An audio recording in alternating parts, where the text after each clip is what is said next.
여성 출연자가 오셨는데 아니 오늘 옷을 이렇게 입었어 오늘 뚱뚱해 보여 만나자마자 그 얘기를 하시는데 우리가 말하기를 할 때 흔히 하는 실수가 자기 주도적으로 말을 하려고 하다 보니 상대방을 배려하는 마음이 사라지는 거예요. 그래서 내가 말이 꼬이는 이유가 내 욕심이 남아있기 때문이구나. 내가 이 사람에게 뭔가 얻으려고 하기보다는 이 사람이 원하는 게 무엇인지를 먼저 헤아려 보자. 아나운서 시절부터 현재까지 절대 안 쓰기로 결심한 말이 있다면 어떤 말이죠? 내 말이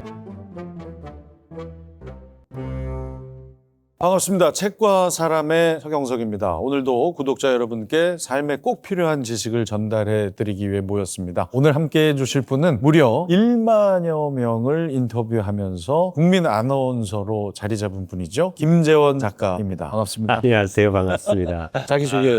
네. 안녕하십니까. 김재원입니다. 새 책 말꽃을 들고 왔습니다. 평소에 책과 삶 사랑해 주시는 구독자 여러분 진심으로 감사합니다. 오늘은 이 자리에 앉아 있으니까 좀 떨리네요. 네. 자리 어떠세요? 불편하진 않으신가요? 그냥 좀 엉덩이가 들썩들썩거립니다. 제가 먼저 질문을 드려야 될 것 같기도 하고. 네. 항상 이 자리에 앉아 계셨는데 다른 사람이 이렇게 있으니까 혹시 기분 나쁘진 않으세요? 아유, 그럼요. 아유, 또 제가 좋아하는 그럼요? 기분 경석 나쁘다고. 씨가 아니요. 제가 좋아하는 경석 씨가 앉아 있는데요. 네. 자, 오늘은 제가 인터뷰어가 아니라 네네. 김재원 작가의 이야기를 여러분께 들려드리기 위한 일일 진행자로 나서게 됐습니다. 네, 오늘 하루만 하셔야 합니다. 아이, 당연하죠.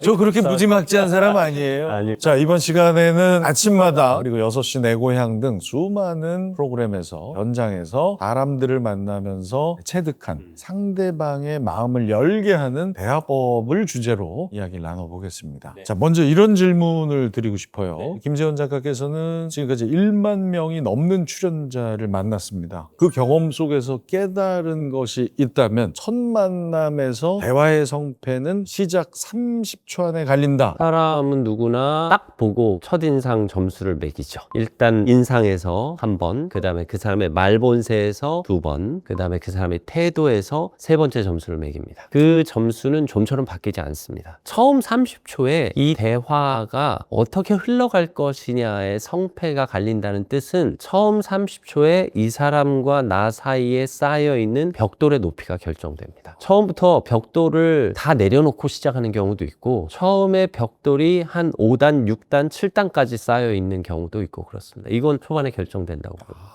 그러니까 자칫 오해하시기 쉬울 수 있는데 그 대화가 성공하느냐 실패하느냐가 아니라 그 대화의 흐름이 좀 쉽게 갈 거냐 아니면 조금 어렵지만 어떻게든 내가 풀어갈 것이다라고 마음을 먹느냐가 그 30초 안에 결정이 된다. 상대방과 놓여있는 이 벽돌이 7단이면 그때부터 이제 이 벽돌을 한 장 한 장 내려가는 작업이 지난하게 걸리는 거고요. 이제 처음에 한두 개밖에 안 쌓여있다 혹은 벽돌을 초장에 다 제거했다 이러면 좀 대화가 훨씬 더 원활하게 흘러가는 거예요. 그러면 나는 최고의 진행자이기 때문에 네. 벽돌이 8단이 쌓여 있더라도 어떻게든 나는 성공으로 마무리시킨다. 이렇게 바꿔들어도 되겠습니다. 게다가 저는 아침마당이라는 생방송 프로그램을 오래 진행했기 때문에 시간이 제한적이란 말이에요. 짧은 30분, 짧은 1시간에 그 모든 과정을 다 해야 되니까 순간순간에 최선을 다하는 대신 순간순간 포기도 빨라요. 아, 이분과 이 얘기를 더 끌면 안 되겠구나 할 때는 바로바로 내려놓습니다. 그게 진짜 보통 내공이 쌓이지 않으면 불가능한 판단이거든요. 대단하십니다. 결국에는 정해진 시간 안에 어떻게든 나도 상대도 그리고 시청자도 만족스러운 대화를 이끌어내려면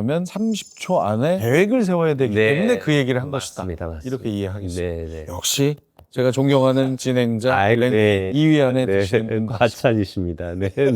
남번에 3위였는데 2위 안으로. 아유, 네, 감사합니다. 저는 오늘 제 자리가 아니기 때문에 네. 이 프로그램은 저도 한번 초반에 30초를 돌이켜봤더니 저는 벽돌이 거의 안 없어요. 걸 느꼈어요. 네. 지금 저희 벽돌 네, 없어요. 너무 좋은 분과의 대화여서 저도 그렇게 느낀 것 같아요. 아유, 저야말로 이제 이미 경석 씨의 마음이 열린 상태에서 하는 이야기이기 때문에. 그리고 제 마음이 열리지 않으면 제가 책 홍보를 할 수가 없습니다. 그래서 제 마음은 충분히 열려 있습니다. 엄청 쑥스러워하세요. 그 수많은 분들의 책을 이렇게 소개해 주신 분이 정작 당신의 책 가지고는 감독님하고도 그렇게 아유 뭐 됐습니다 여러 가지 얘기하셨다고.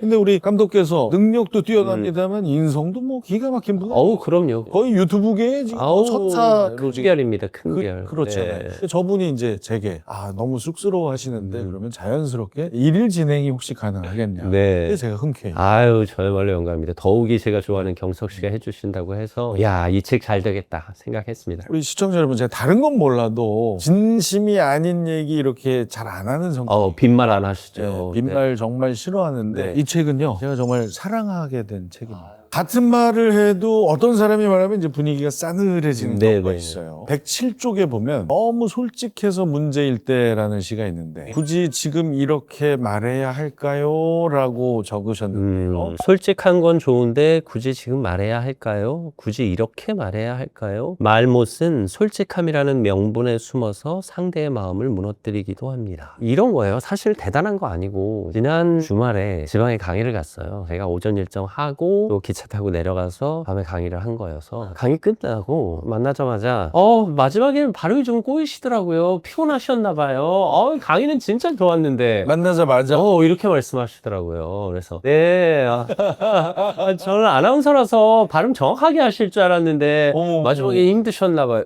불쑥 이 말씀을 꺼내시더라고요. 그래서 그렇구나. 근데 이거를 바꿔 말하면 다른 분이 강의 정말 좋았어요. 어떻게 그렇게 쉴 새 없이 말씀을 하세요? 쉽지 않으셨을 텐데 사실 늦은 시간이라 많이 피곤하셨죠? 하고 물으는 거예요. 그래서 네, 제가 오전에도 일정을 하고 또 내려와서 조금 피곤했습니다. 제가 말을 제대로 했는지 모르겠네요. 그랬더니 아니요, 말씀 잘하셨어요. 근데 물론 마지막에 조금 피곤하신 느낌이 있어서 제가 마음이 많이 쓰였어요 라고 얘기를 해주더라고요. 똑같은 현상을 보고 한 얘기인데 이분도 강의가 좋다고는 하셨어요. 근데 발음 꼬인 얘기부터 먼저 하셨고, 이분은 강의에 대한 칭찬하고 나서 오히려 피곤해 보이셔서 저희가 더 죄송했어요 라는 표현을 하시더라고요. 그리고 한 달 전쯤 다른 방송 프로그램에서 촬영을 할 텐데 이제 여성 출연자가 오셨는데 다른 출연자가 두 분이 좀 친한 사이였나 봐요. 아니, 오늘 옷을 이렇게 입었어. 오늘 뚱뚱해 보여. 다른 거 입지. 만나자마자 그 얘기를 하시는데 이분이 뭐 왜 그래? 나 원래 이래. 이렇게 받아치는데 옷 색깔 잘 고르셨네요. 그렇게 말씀드렸어요.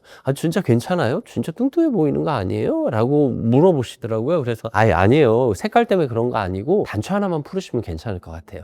이렇게 말씀드렸어요. 사실 솔직한 거예요. 그분도 단추 하나 풀었으면 좋겠다라는 마음가짐을 갖고 있었고, 저도 단추 하나 풀었으면 좋겠다라는 마음을 갖고 있었고, 그 말을 해드리고 싶었어요. 왜냐하면 녹화를 해야 되니까. 꽉 끼워. 네. 근데 이분은 바로 단도직입적으로 옷을 왜 그렇게 입었어로 접근을 했고, 저는 일단 옷 색깔은 정말 잘 고르셨네요 하니까 그분이 우려를 표명하니까 그제서 솔직하게 단추만 하나 풀어도 괜찮겠어요 라고 말씀을 드린 거죠. 이게 말의 순서? 같은 얘기인데 네. 다르게 다가오는. 네. 아나운서 시절부터 네. 지금 이제 프리를 선언하시는 지금 현재까지 절대 안 쓰기로 결심한 말이 있다면 어떤 말일까요? 말에 대한 태도와 책임을 생각하게 되는데요. 내 말이 99명에게 기쁨과 감동을 준다 하더라도 단 한 명이 상처를 받을 수 있다면 전 그 말을 하지 않겠습니다. 설령 99만 9,999명이 감동하는 문장이 있더라도 시청자 중에 단 한 명이 상처를 받을 수도 있겠는데 싶으면 그 말을 안 하려고 합니다. 누군가에게 꽃 999송이를 전했다 하더라도 누군가의 마음에 못 한 개가 박혔다면 그 꽃조차 의미가 없습니다. 그러니까 이 결심을 하신 이유는 그동안 그런 어떤 시행착오가 있으셨기 때문이겠네요. 네. 그렇기도 합니다. 제 말이 허언이 되지 않기를 바라는 마음이 간절했거든요. 이런 겁니다. 저는 아버지께서 사는 바람에 미국 유학 중에 급히 귀국했다가 아버지를 간병하는 과정에서 얼떨결에 아나운서 시험을 보고 아나운서가 됐습니다. 제가 아나운서가 된 이후에도 아버지는 병원에 입원 중이셨고요. 재활치료를 받고 계셨습니다. 근데 저는 춘천총국에서 첫 근무를 시작했어요. 첫 전국 방송이 성덕바오만 살리기 캠페인 방송이었습니다. 당시 미국에서 공사생도였던 성덕바오만이 백혈병에 걸리면서 골수기증을 장려하는 캠페인 방송이었는데요. 제가 춘천 중계차를 탔어요. 그래서 아버지가 서울에 있는 병원에서 제 방송을 보실 수 있었던 겁니다. 그리고 같은 병실에 있었던 아버지의 병실 동료 환우들도 그 방송을 보셨죠. 그리고 제가 그 방송을 마치고 아버지 병실에 왔습니다. 그래서 다들 박수를 치시고 진짜 아나운서 맞네. 진짜 정말 방송 잘하셨어요. 말도 잘하고 표정도 좋고 감동했어요 라고 얘기를 하시더라고요. 그런데 저 끝에서 재활치료를 받고 계시던 40대 중후반의 남성이 계셨어요. 두 다리를 잃고 의족을 한 채로 재활훈련을 받고 계신 분이었는데요. 저를 조용히 부르시더라고요. 물으시더라고요. 진짜 말 잘하시더만 잘 봤어요 하시더니 근데 골수기증은 하셨수? 하고 물어보시는 거예요. 네? 아니 그 성덕바오만에게 골수기증하자고 캠페인하고 오신 거잖아. 그래서 현장에서 골수기증은 하셨냐고. 네. 제가 못하셨구나. 그럴 수 있죠. 그럼 혹시 헌혈은 하셨어? 하고 물어보시더라고요. 그래서 네. 그때 저는 진짜 망치로 머리를 한 방 맞아. 그리고 이제 그날 밤에 다시 기차를 타고 춘천에 내려가면서 내 말이 허언이 되지 않기를. 제가 전국적으로 골수기증하자고 헌혈하자고 그렇게 이야기를 했으면서 저는 정작 현장에서 골수기증도 헌혈도 하지 않은 거예요. 그때 많이 반성했고요. 그 이후로는 그런 캠페인 방송할 땐 제가 먼저 참여하고 이웃돕기 방송할 땐 제가 다만 얼마라도 봉투 먼저 넣고 하는 방송을 하려고 애를 씁니다. 우리 말의 무게감이 우리의 행동이 수반되지 않으면 전달이 안 되는 거거든요. 이게 저도 좀 반성이 됩니다. 예, 의미 있는 방송들을 진행할 때 저는 이 진행하는 것으로 내 마음을 대신한다라고 생각을 했는데 이왕이면 나도 조금이라도 참여를 하면서 해야 내 이야기가 헛되게 들리지 않겠구나라는 결심. 일상에서 대화하다 보면 이 사람 말 때문에 손해를 보고 있구나 느껴지는 그 위험한 말버릇. 대표적인 예를 한번 들어주시겠어요? 혼잣말을 무심코 하시는 분들이 있어요. 근데 그 혼잣말이 누군가로 하여금 그 사람의 성향을 판단하게끔 하는 단서가 될 때는 그 말로 인해서 손해를 보는 거죠. 이를테면 한 달 전쯤 저와 같이 작업을 하는 스텝 3명과 구내식당에서 식사를 했어요. 돼지갈비찜이 나왔어요. 반찬. 저도 돼지갈비찜을 많이 담아왔죠. 근데 먹으면서 A 친구가 돼지갈비찜인데 살은 없고 뼈만 있네? 하고 혼잣말을 한 거예요. 근데 두 번째 앉은 친구가 옆에서 진짜 뼈만 있네요. 아나운서님 돼지갈비 좋아하시는데 아나운서님 드실 게 없어서 어떡해요? 라고 얘기를 하더라고요. 그랬더니 이 세 번째 앉아있는 친구가 돼지갈비는 원래 뼈만 있는 거야. 어느 집에 가도 갈비집에 살만 있는 갈비집은 없어. 라고 한마디를 또 하더라고요. 그러면서 은연중에 이 사람은 내심 작은 불평을 한 사람이 된 거고요. 이 사람은 내심 저를 배려해주고 있는 게 된 거예요. 근데 은연중에 뭐야 여기 뼈만 있어? 하고 이제 사소한 불평이 사실 혼잣말이에요. 저 사람 불평을 많이 네네. 근데 이 친구는 뼈만 있어서 어떻게 아나운서님 드실 게 없네요. 하고 되게 걱정을 하더라고요. 같은 현상을 그런 혼잣말. 네네. 그래서 이 사람은 따뜻하구나 하는 생각을 마지막 하게 사람은 됐죠. 혼잣말도 조심해야 되겠다. 그러니까 내 혼잣말이 상대방으로 하여금 내 성향을 때로는 오해할 수도 있는 이 상황이 되죠.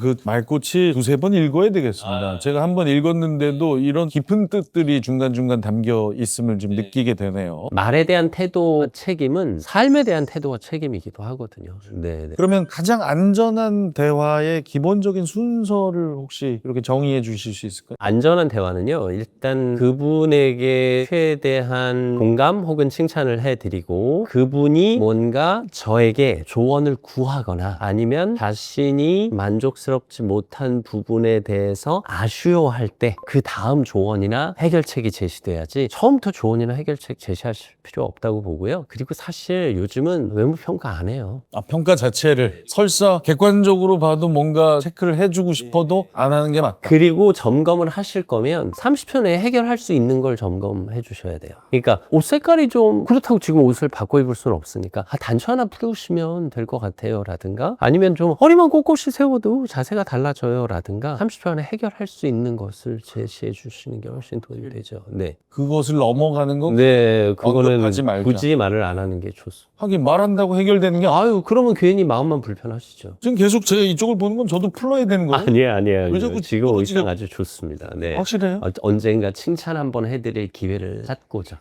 좋습니다. 오늘 많이 배웁니다. 너무 당연한 이야기들을 하고 있습니다. 그 많은 분들이 자기 이야기부터 꺼내면서 대화를 망치는 경우 꽤 있어요. 그 실수를 피하려면 대화의 시작 즈음에 이 질문 하나 정도 던지면 완전히 달라질 수 있다. 이런 포인트 있을까요? 그 상황에 맞는 질문을 잘 찾아내야 되는 건데, 근데 저는 주로 정보를 묻기보다 감정을 묻는 편이에요. 정보보단 감정. 네네. 이를테면 가벼운 스몰 토크를 할 때도 지난 주말에 뭐 하셨어요? 라고 묻는 경우가 있거든요. 월요일에 만났을 때. 정보잖아요. 네. 근데 주말에 뭐 했는지 밝히고 싶지 않는 사람도 있단 말이에요. 그럼 굳이 이 사람 왜 내가 주말에 뭐 했는지 물어보지? 라고 느낄 수 있잖아요. 주말엔 어떠셨어요? 즐거우셨어요? 잘 보내셨어요? 만 물어보면 네, 잘 보냈어요. 산에 갔다 왔거든요. 근데 정보를 물어보면 이 사람이 한번 멈칫하게 되고, 물론 그 정보를 노출하고 싶은 경우엔 자연스럽게 나오지만 노출하고 싶지 않은 정보인 경우에는 굳이 표현하고 싶어지지 않죠. 이게 깊은 감정이 아니라 쉽게 말하면 기분을 물어보는 거죠. 오늘 기분 어떠세요? 괜찮으세요? 실제로 인터뷰의 자리에 만나서도 오늘 뭐 긴장하거나 그러신 건 아니죠? 상당히 편안해 보이시는데 하고 얘기를 해요. 사실 긴장해 보여도 긴장하신 거예요? 라고 물어보면 내가 긴장한 것처럼 보이는구나 해서 더 긴장해요. 뭐 제가 보기엔 편안해 보이시는데 괜찮으신 거죠? 라고 늘어가면 내가 보기에는 그래도 편안해 보이나 보다. 내가 생각한 것처럼 그렇게 긴장한 건 아니구나 해서 마음을 편안하게 하게 되죠. 네. 역시 명진행자의 노하우가 고스란히 세간에 지금 담겨 있습니다. 그리고 실제로 출연하신 분에게는 그냥 그렇게 얘기해요. 저랑 재밌게 놀다 가시면 됩니다. 그냥 저랑 차 한잔하고 가시는 거예요. 제가 아침마당 처음 나갔을 때도 네. 그 얘기를 하셨던 네네, 맞아요. 웬만한 출연자들에게는 다 그렇게 말씀을 드리죠. 일반 출연자든 경험이 있는 출연자든 모두에게 똑같이 해당되는 실제로 재밌게 놀다 가셨으면 좋겠거든요. 네. 재밌게 놀았어요 그때. 네. 진짜 재밌게 하고 가셨어요. 참 재밌었어요. 네. 진짜 행복했던 게 망석 씨가 내가 생각했던 기대했던 그 인물이어서 또 행복했습니다. 그리고 3번 행복할 수 있는데요. 집에 가서 다시 한번 곱씹으면서 또 행복했어요. 제가 그 얘기를 여기서 했습니다. 동백꽃은 3번 핍니다. 나무 위에서 1번 피고 땅에 떨어져 1번 더 피고 집에 돌아와 생각하면 마음에서 1번 더 핍니다. 말꽃도 3번 핍니다. 내 입에서 1번 피고 그분의 귓가에서 1번 더 피고 집에 가서 떠올리면 마음에서 1번 더 핍니다. 내 마음에 핀 꽃과 그분 마음에 핀 꽃이 같은 향기를 내었으면 좋겠습니다. 네. 조금 민망합니다. 너무 좋은 일들이 있어서 저는 또 상당히 인상적이었던 게 이제 1인분만 말하세요. 네. 제가 지금 딱 1인분 말했어요. 그럼요. 한 사람이 3인분 얘기하는 사람이 있어요. 네, 맞아요. 우리 만났는데 네. 가끔 지하철 타고 다니다 보면 동료들이 함께 퇴근할 때는 그날 있었던 일들을 나누시나 봐요. 근데 한쪽이 정말 일방적으로 가는 내내 열정거장이 지나도록 말씀하시는 경우가 있어요. 물론 그분이 화나는 일도 있어서 그럴 수 있겠지만 그 상대방 분에게 귓속말로 얘기해주고 싶어요. 앞으로 이분하고 놀지 마세요. 헐령 토로를 하더라도 좀 주고받으면서 때로 5대5가 될 수는 없어도 6대4, 7대3 정도는 유지해야 되는데 정말 100대0으로 말씀하시는 분들 계시거든요. 그분들은 좀 딱 1인분만 말씀하시도록 하셨으면 좋겠고. 같은 말을 했는데 유독 품이 있어 보이는 사람들이 따로 있어요. 우리 김 작가께서 보시기에 품위는 어디에서 나온다고 생각하십니까? 사실 책과삼 진행하다 보면 구독자 여러분께서 댓글로 제 칭찬을 많이 해주세요.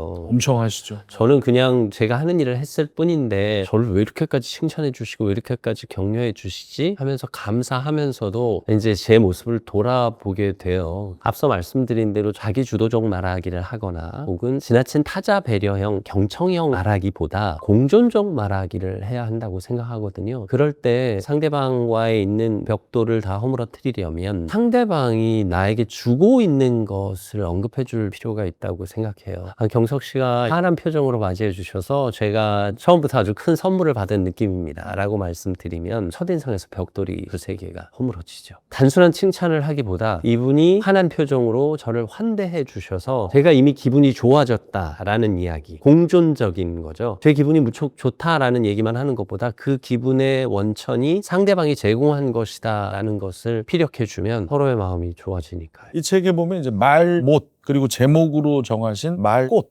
상당히 인상적인 표현입니다. 이게 어떤 뜻입니까? 저는 서경석 씨에게 좋은 걸 드리고 싶은데 서경석 씨 마당에 꽃을 심어드릴 수는 없어도 서경석 씨 마음에 말꽃 한 송이를 남겨드릴 수는 있죠. 벌써 지금 피고 있어요. 말 한마디로 서경석 씨 마음에 여운이 긴 문장 하나를 심어드린다면 그건 꽃이 돼서 그 꽃이 서경석 씨가 있다가 만나는 누군가에게 또 다른 꽃으로 전달될 수도 있다라는 그 마음입니다. 하지만 제가 망치를 들고 못을 들고 서경석 씨의 몸에 못을 박지는 않겠지만 저의 말이 무심코 못이 되어 서경석 씨의 마음을 찌를 수는 있습니다. 그리고 심지어 찌르고 끝나는 것이 아니라 그 못이 박혀서 생각지도 못한 기간 1년, 2년, 3년 혹은 5년, 10년 가는 말 못이 될 수도 있다라고 생각하면 우리가 말을 얼마나 조심해야 되는지를 알게 하는 거죠. 네, 이 말못은 또 빼기가 쉽지 않습니다. 못 뺍니다. 돌이키기 쉽지 네. 않습니다. 그리고 설령 뺐다 하더라도 그 상처와 흔적이 남아있기 때문에 그 흉터를 지울 수 와우. 없습니다.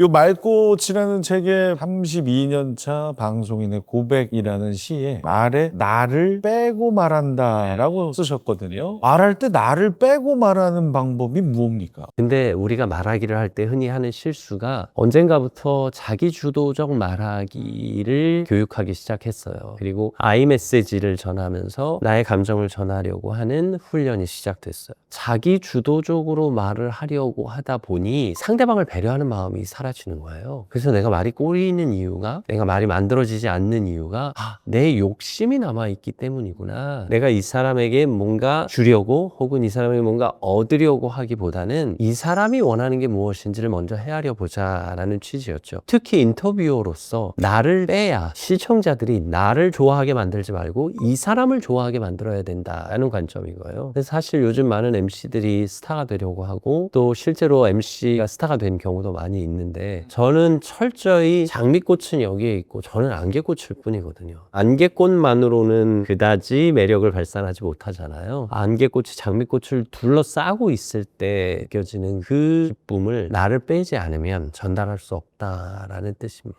모든 이야기함에 이 철학이 항상 담겨져 있는 진행자셨습니다. 결국은 자기 주도적 말하기가 공존적 말하기가 돼야 된다라는 거죠. 나도 살고 저 사람도 사는 말하기로 가려면 나를 내려놓는 게 맞다. 오늘 좀 본적으로 제가 안개꽃이 되어서 아유, 장미꽃을 아이고. 돋보이게 해드렸습니다. 저는 그냥 여전히 안개꽃이. 아닙니다. 네. 오늘은 김장미, 성안개. 네네. 자, 수많은 사람들을 지금 만나 오셨습니다. 이런 사람은 꼭 내 곁에 두고 싶다 느끼게 되는 기준이 혹시 있으신지? 이 사람은 다음에 또 만나서 이야기하고 싶다 하는 경우는 대화를 주고받은 경우. 인터뷰를 하면서도 제가 일방적으로 질문을 하는 느낌이 들 때가 있고 나는 이 사람과 대화를 하고 있구나 라는 느낌을 받을 때가 있어요. 경석 씨와 녹화를 하고 나면 나는 이분과 대화를 했어 하는 생각이 들어요. 그런 사람들은 또 만나고 싶어요. 이야기를 주고받는구나 라는 느낌. 저는 김재원 진행자와 프로그램을 하고 나잖아요. 네네. 프로그램을 했다는 생각이 안 들어요. 네. 그냥 아는 형하고 얘기하고. 네네네. 근데 이 형이 은근히 배울 게 많고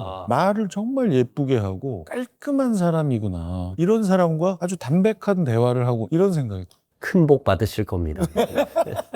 정말 이게 뭐 시간이 어떻게 흘러갔는지 모를 정도로 쭉 빠져들어서 우리 김재원 작가의 이야기를 들었습니다. 자, 이제 좀 마무리할 시간인데요. 자, 이번에 내신 책 말꽃 국민 아나운서의 대화법은 단순한 말하기 기술서라기보다는 사람을 대하는 태도에 관한 책처럼 느껴집니다. 이 책을 통해서 독자 여러분이 가장 먼저 내려놓았으면 하는 것 마지막 질문으로 드려봅니다. 여러분의 말은 꽃이 될 수 있습니다. 사실 여러분의 말은 못이 될 수도 있거든요. 여러분의 말이 꽃이 되게 하려면 관점을 좀 바꾸셨으면 좋겠어요. 대화를 하려고 할 때 항상 자기 주도적으로 말을 하려고 하기보다는 공존적 말하기를 하려고 했으셨으면 좋겠습니다. 그에게도 도움이 되고 나에게도 도움이 되는 대화를 하자. 이런 마음가짐으로 대화하신다면 당신의 말은 꽃이 되고 말로 무너진 하루를 다시 일으켜 세울 수 있는 한 송이 꽃이 될 겁니다.